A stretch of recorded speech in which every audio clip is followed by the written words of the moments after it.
Well, hello there. This is Caleb Jones, and this is Sovereign CEO, the Sovereign CEO podcast, where we teach you and we help you how to create your own location-independent income and move out of your collapsing, authoritarian, high-tax, everyone's pissed off Western country, or help you set up an international backup plan for when, not if, but when your authoritarian Western country collapses, which will happen in your lifetime, and do all of that by spending very little money. And this particular podcast is directed at my fellow ex-Americans. I no longer consider myself an American, even though technically I still am, at least at the moment. So if you're not an American, you are certainly invited for this podcast. I will try to include some content that will apply to you. Some of it will. But this podcast really is for Americans. And this podcast is the issue of whether or not it is valid or even something that makes any sense to renounce your American citizenship. So let me give you the background on this so you have all the context, because a lot of you aren't aware of these things.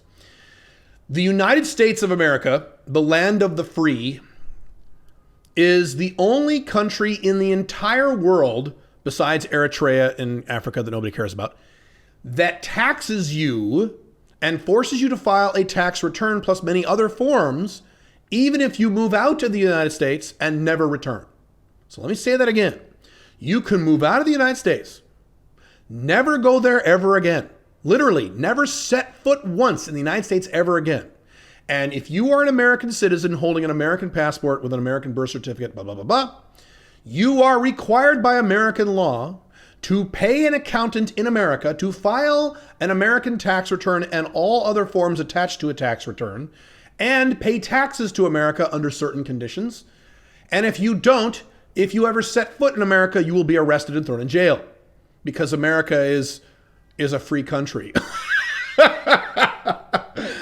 Now you may say, God damn, that makes no sense. Correct. It doesn't make any goddamn sense. You're right. Now, you could argue, and I would argue, that if you live in a country, it's okay to pay some taxes to that country because you're utilizing the infrastructure of that country. You're utilizing the roads and the police and the armed forces and things like that.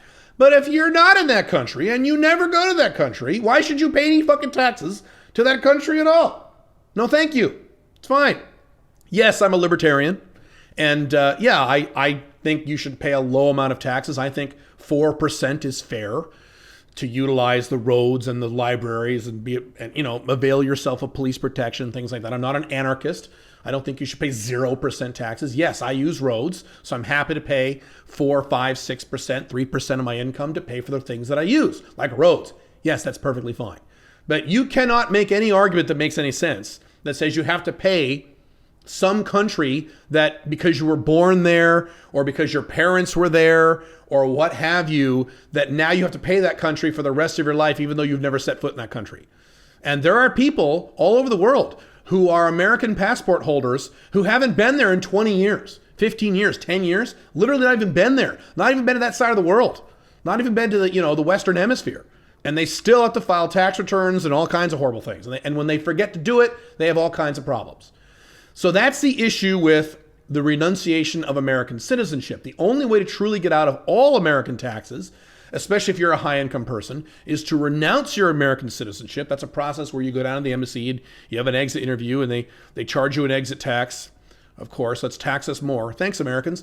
And then you have to turn in your passport and you are no longer a citizen of the United States. Then under that scenario, you are no longer an American. You don't have to pay American taxes. Can you go to America ever again? Does that mean you can't go back to America? I'll describe that later in the podcast. The answer is yes. But that's what renunciation means. So does it make sense to renounce under certain conditions? Well, first of all, Americans have a thing called the Foreign Earned Income Exclusion. You can Google it. It's FEIE. And that says that under two different conditions, and they get complicated. I'm not going to go through them in detail in this podcast, but under two possible systems, if you stay out of the United States for the vast majority of the year, this is something I'm doing, and there's two different ways to do this and two different tests you could take for this to make sure you qualify for this, then the first $108,000 you earn in a calendar year or so is more or less tax exempt. Meaning if you move out of the United States, you rarely or if ever go back to the United States, but you're still an American and you make, $70,000 a year, you're not going to pay any taxes to the United States. That's the good news. The bad news is you still have to file a fucking tax return. You still have to pay an accountant in the United States. Even if you're on the other side of the goddamn planet, you have to hire an accountant on the other side of the United States, file a bunch of forms. If you have foreign bank accounts, more than $10,000 anywhere in the world, $10,000 total, by the way, you have to file another form called an F-bar. If you don't file these things, you're in really big trouble. The penalties are horrific. If you even make a little mistake on these forms, it's still a goddamn nightmare, even though you're not paying any taxes. So just be aware of this. It's not like, oh, well, as long as I make $108,000, I'm perfectly fine. You're perfectly fine in that you won't pay any tax. That's true. But you still have to fart around with the American IRS every year. Okay, and you may not consider that a big problem, or you might consider that a big problem, and that would factor into whether or not you want to renounce your citizenship. Make sense? Now, the second issue with renouncing your American citizenship is you can't have no passport. Okay, so and a lot of guys, I'm shocked that there are guys who don't realize this. If you're just an American and you have no other residencies and no other passports, and then you fly to, you fly to Vietnam or something, and then you somehow, you go to the embassy in Vietnam, the American embassy, and you renounce your American citizenship, you turn in your passport, now you have no passport. So how can you travel internationally? You can't, unless you do something very complicated and very illegal. So one of the big problems, one of the biggest problem, actually the biggest problem and the biggest hurdle to renouncing your American citizenship is that you need to have another passport, at least one more, besides your American passport before you do this. And I said passport, not residencies. That is not going to be enough. I have legal residency in 5 different countries right now. But at the moment, I only have an American passport. So if I turned in my American passport, even with my residencies, I'd still be in big trouble in terms of international travel. It's very difficult, if not impossible, usually impossible, to travel internationally legally without a passport. So you need to actually go take the time and effort to acquire a second passport as an American before you renounce your American citizenship. You can't just renounce your American citizenship. I guess you could make a weird argument that if you wanted to go live out in the middle of the forest and be a hermit for the rest of your life in America, and you want to be off the grid and outside the system, you could renounce your citizenship and be an illegal alien in the United States and never travel internationally. I don't know. But that's my point. You see how weird you got to get? So if you have any interest in renouncing your American citizenship, you must get another passport. I'm working on a grand total of 3 additional passports. And that way, if one fails, I have 2 more. Within the next 2 years, I plan on having a total of 3 passports, my American passport plus 2 others. Not going to go to detail about what those countries are. But at that point, then I will at least have the option of renouncing my American citizenship if I feel it makes sense for me. Now, if you renounce your American citizenship, Caleb, doesn't that mean you can never go back to America? Whenever I say that to normal, dumb, brainwashed Americans, as soon as you say renounce, they go, oh, well, then you can never come back. No, dipshit. People go to America all the time who aren't Americans, right? So what you do is you renounce your citizenship, you have your other passport, and anytime you want to go to America, you go to America under that passport as a tourist, and you get a tourist visa for 30, 60, 90 days, whatever, and you can spend all that time in America, and it's just fine. You can go to America whenever you want. Yes, there are now some regulations in the United States as of November of this year where you may need to get a certain injection in your arm if you are not an American in order to visit America, but that's a separate topic for another time. But the answer is yes, of course you can go back to America whenever you want if you renounce your citizenship, because if you did it correctly, you have another passport. You just go as a tourist instead of as a citizen. Now, in many cases, that's actually better. Matter of fact, I would like to be in a position where I can go to America whenever I want as a tourist, as a non-American, rather than as an American. There are lots of benefits to me by doing this. I can actually, in some cases, spend more time in the country in a given 12-month period if I was a visiting tourist non-American versus an American trying to do FEIE. Now, in my case, I don't give a shit. I don't care about going to America ever again. The only reason I'm spending any significant time in America whatsoever next year is because I have a wife who is an American and I'm trying to wean her off America slowly. So that's the only reason. If I was completely single, I would never go back to the United States other than for quick business trips, quick 2, 3, 4-day trips to visit with clients and to do work at my other companies or do a seminar or things like that, and then go back to my home here in Dubai. So I don't really give a shit. But just remember, anytime you hear anyone say, oh no, if you renounce, you can't come back to America, that person is an ignorant moron. Of course you can. Unless you were totally stupid and renounced your only citizenship, but you wouldn't do that. I can't think of a reason why someone would be that crazy and do that. So no, you wouldn't do that. Now, let's look at some other arguments that actually may have more merit. Let's say you make $50,000 a year, okay? And let's say you have a job in a foreign country, or you have a small location-dependent business or something, and you make $50,000 a year. And you do the FEIE and you stay out of America for most, or if not all, the year. And so that $50,000 is tax exempt. Yes, you got to file a tax return, but let's say for argument's sake, you don't really care. It doesn't bother you to file a tax return. You have an accountant you know really well in the United States. You do it all remotely, and you just file it once a year, and you pay him, $600 or whatever the fuck to file your tax return for no reason because you're not there anymore. But anyway, let's say you don't mind. You don't care that you got to file that return plus other paperwork. It's fine for you. It's not a big deal. And you pay zero American taxes. Is it worth it to renounce your citizenship? Well, technically speaking, at least in terms of the present, the answer is no, because you're not paying any taxes and you don't mind filing that return, right? So no, it probably wouldn't make sense for you to renounce your citizenship. Now, but here's a question I would ask you. Yes, you make $50,000 a year right now. Are you always going to make $50,000 a year for the rest of your life? Your income is never going to get higher. Are you ever going to get to $108,000 a year or so? Do you ever at any point in your life want to make better money than $50,000, $60,000, $70,000? Or are you just going to stay at $50,000, $60,000 for the rest of your life? Now, the answer is, Caleb, I don't give a fuck about money. I don't care. And yes, I know about the studies about the $75,000 a year making you more happy. I don't care about that. I don't like money. I'm lazy. I'm just going to make $50,000 or $40,000 or whatever, $20,000 a year for the rest of my life. I don't fucking care. Then yeah, there'd be no reason to renounce your citizenship, assuming you didn't care about the payment requirements. Fine, that's fine. But on the other hand, if you said, well, no, I'm working hard and I want to make $150,000, $200,000, $500,000. I want to make some big money. Then guess what? Guess what should be part of your plan? Getting a second or third passport, so at least you have the option of renouncing once you hit those big income figures. I make many multiples of $108,000 a year, so I still pay American taxes. I don't pay very much, but I still pay some. So that's why this is definitely on my mind as part of my long-term 5 flags plan. At a bare minimum, I want the option of renouncing if I decide to or if I want to later based on my income. But again, I make a lot more than $108,000 a year. We're talking about a scenario about people who make less than that. But again, the question is, do you always want to make that or not? Now, here's another thing. Yes, right now you pay no taxes on your $50,000 a year salary or what have you because you're outside the United States. That's right now. I don't know if you've noticed, but every year the United States becomes more left-wing, even with presidents like Donald Trump and George W. Bush, who are fiscal left-wingers, as I've demonstrated on my blogs many times. So every year the United States becomes more and more left-wing. Do left-wingers like low taxes or high taxes? Do taxes generally go up or down when left-wingers are in control? Okay, they go up.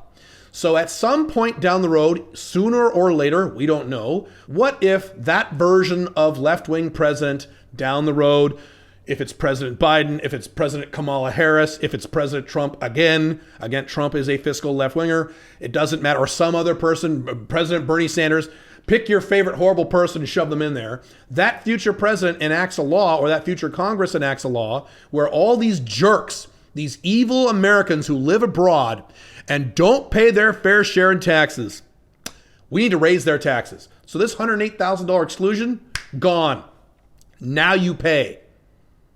Could that happen someday? Yes. Is it guaranteed to happen someday? No. But is it likely to happen someday? Yes. It is more, the odds are more than 50%. Down the road at some point, as America becomes more left and continues toward collapse, that the Congress, president, government, and the voters will say, oh yeah, go get taxes from those evil rich people who make only $50,000 a year and they are overseas. They don't pay taxes, those tax cheats, those assholes. Trust me, who is the lobby? Andrew Henderson's talked about this. Who is the lobby in the United States government lobbying for people who don't live in the United States and don't pay taxes? Who are not rich, okay, not billionaires. Just normal people who make $50,000 a year. There is no one. So the odds are pretty good. Right now you're okay, but the odds are decent that down the road you won't be okay. Don't be surprised if in a few years all of a sudden you find out when you do your taxes with that accountant in the United States, that accountant says, oh, by the way, they changed the law. You owe $20,000 now in taxes out of your $50,000. And if you don't pay it, you're going to go to jail and or incur penalties, especially if you ever fly back to the United States ever again. Don't be surprised if and when that happens down the road. Will that happen next year? Probably not. But could that happen in the next 10 years? Yes. Yes. Matter of fact, I think it's likely to occur. Not guaranteed, but likely. So you have that aspect too. So you see why, in my opinion, that if you leave the United States, you have no big priority on going back over an extended period. You want at least the option of renouncing in case something bad happens. You got that. Okay. Now, let me throw out another objection that I've heard. Caleb, if you renounce, they have an exit tax. They have an exit tax. So if you renounce, you'll have to pay millions of dollars in taxes because they have an exit tax. Correct, they do. At the moment, that starts at a net worth of $1.5 million. So if you are worth less than $1.5 million, which the vast majority of you listening to this podcast are, you won't pay an exit tax, okay? If you have a gazillion dollars, yes. If you're worth $27 million, yes, there's an exemption up to a certain few million, and then you pay a percentage on that. So yes, if you are wealthy, there is an exit tax. However, that is not relevant. Huh? Yes, it's not relevant. What you would then do is get out a calculator, take the amount of money you'd pay as the exit tax, then calculate the number of years you're going to continue to work for the rest of your life, and how much money you'll save in American taxes for the rest of your life. For example, I am 49 years old.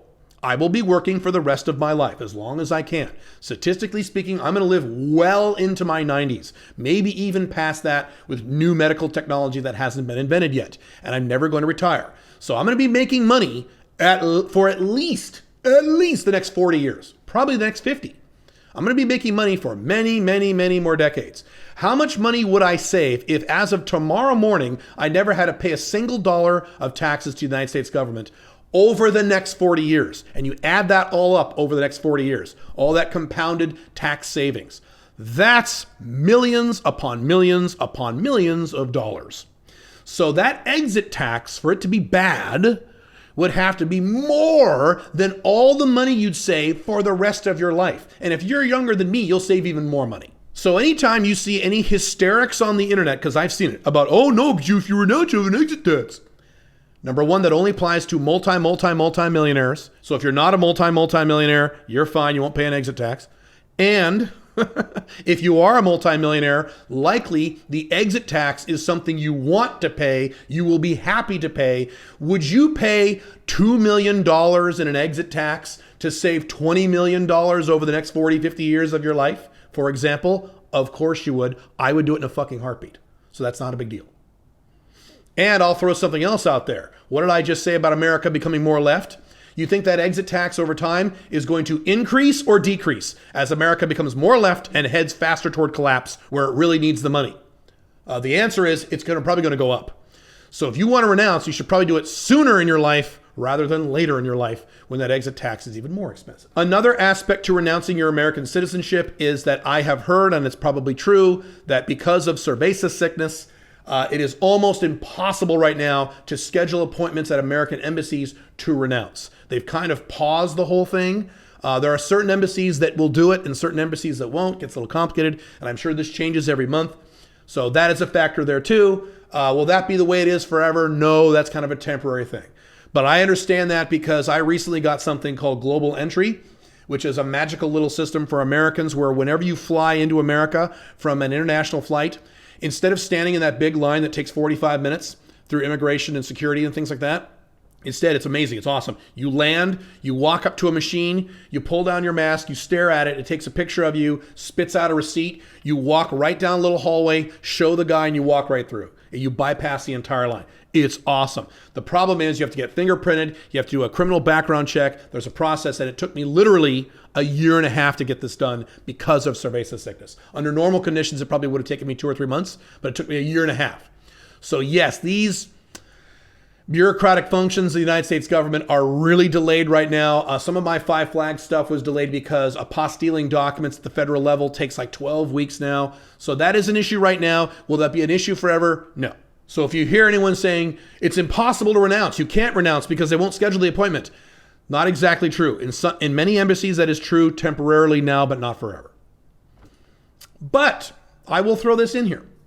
And I don't want to be hysterical about this, but again, we're talking about what is possible to occur in the future as America gets closer and closer to collapse, as it needs more and more money, and as it becomes more and more left-wing, both the government and the voters, which has already happened.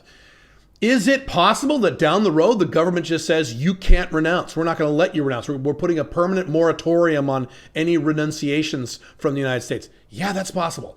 I don't think that's going to happen personally, but it is possible. And you've probably already heard the statistics about how every year the number of Americans who renounce their citizenships goes up by record numbers. Every year, more and more people renounce their American citizenships because they're smart. So that's happening. Just be aware of this. Do I think that you should renounce your American citizenship? That is your decision. You have to make your own decision based on all the scenarios and parameters I just kind of went through.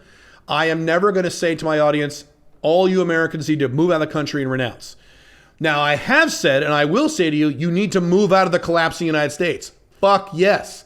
Move out of the United States, move out of cuckoo Canada, move out of suicidal Europe, move out of authoritarian Australia, move out of these collapsing Western nations. These nations are going down and they're going to collapse in your lifetime, and you don't want to be there when they collapse. There's a reason I left the United States, and I'm a lot happier for it, and I'm a lot wealthier for it, and I have a much better life for it. It's all good, win-win-win across the board. So I am saying that to my audience. Fuck yeah, get out of the United States. But renouncing your citizenship is a little more complicated. It's a little more time consuming. And as I've just gone through, it may or may not make sense for you at this time. What I do believe is that if you move out of the United States on a permanent basis like I have, where you've moved out, you're never going to live there again. You're going to go back there a lot, maybe to visit family and crap like that. Unfortunately, I have to do that for a few years.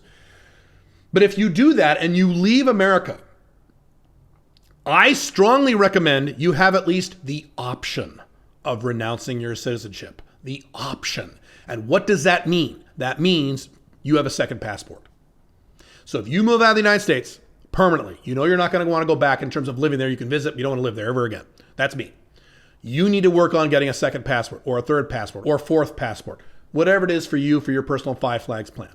So I do recommend that you do, as an American who doesn't live in the United States anymore, get a second passport. That way, if the scenario changes in your life, if the laws of America change, if your opinions change or what have you, you at least have the option of going down to that embassy, signing that form, turning in that passport, and you're good to go. I do not think that it's a good idea for you to move out of the United States long term and only have an American passport and no other passport.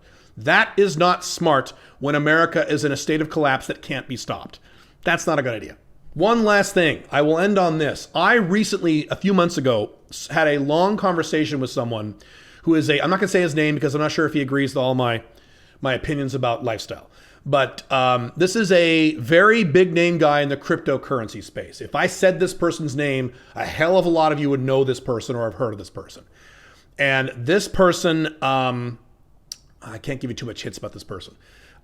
This person renounced his U.S. citizenship several years ago. I'm not going to tell you how many years, but a decent number of years ago. And he said to me, and he was very emphatic about it. He goes, Caleb, I said, how was that? He said, Caleb, it was the best day of my entire life. I said, what? I said, it was a good day, not the best day. He goes, nope, Caleb, it was the best day of my entire life. Now, he was coming at this slightly different from me. He had some run-ins with the U.S. government that he didn't like and, various other aspects. But in terms of the macro view of America and where America's going and things like that, him and I are 100% in agreement. And he went on to explain a few things to me of the emotional benefits of renouncing his citizenship. And boy, did he make a lot of good points. I was just listening to him going, God, that's a good point. God, that's a good point. And they were not financial or logistical reasons, which I've discussed in this podcast. They were emotional reasons, but they were very compelling emotional reasons. And I relate to this because I remember how elated I felt. I still feel this way a little bit on February 8th of this year, 2021, when I finally moved out of the United States. And I remember how I felt on the day when I was in the Seattle airport. The moment my foot touched the plane, and I set my first foot on that plane to fly to Dubai, direct flight from Seattle, with my stuff already in the belly of the plane, and how I thought, I am no longer an American. This is the beginning of my new life, and how excited I felt, and how happy I felt. And as I was flying on that flight, just weight that just came off of my shoulders. Like, you know what? America is no longer my problem, because I don't live there anymore. I don't consider myself an American. I don't give a fuck. I barely gave a fuck before that. Now I really don't give a fuck. Boy, it felt good. And it still feels good. I'm still kind of in that high a little bit, because that was only a few months ago. So I related to his emotional reasons. And so, yeah, he really made me think. So I'll just leave you with that. You know, you may not give a shit about this stuff, and that's fine. Being an American may not bother you, and that's fine. That's why I need to leave this up to you in terms of your own decisions of whether or not you want to renounce your citizenship. But at a bare minimum, yes, I recommend you move out of the collapsing USA and cuckoo Canada and suicidal Europe and authoritarian Australia. Move out of the collapsing West. And if you're an American, I do strongly recommend you get a second passport, at least one more passport that has some decent travel options so that you have the option of renouncing. I think not doing that just doesn't make a lot of sense to me. Why not have that option? Because trust me, as America gets worse and worse and worse, which it will, you're going to want that option. Or you're just going to want to renounce as soon as you can. That's it. This is a big topic. If you guys want more details to this topic, I can certainly do another podcast on this. Although I don't like to leave out the non-American audience members in my audience.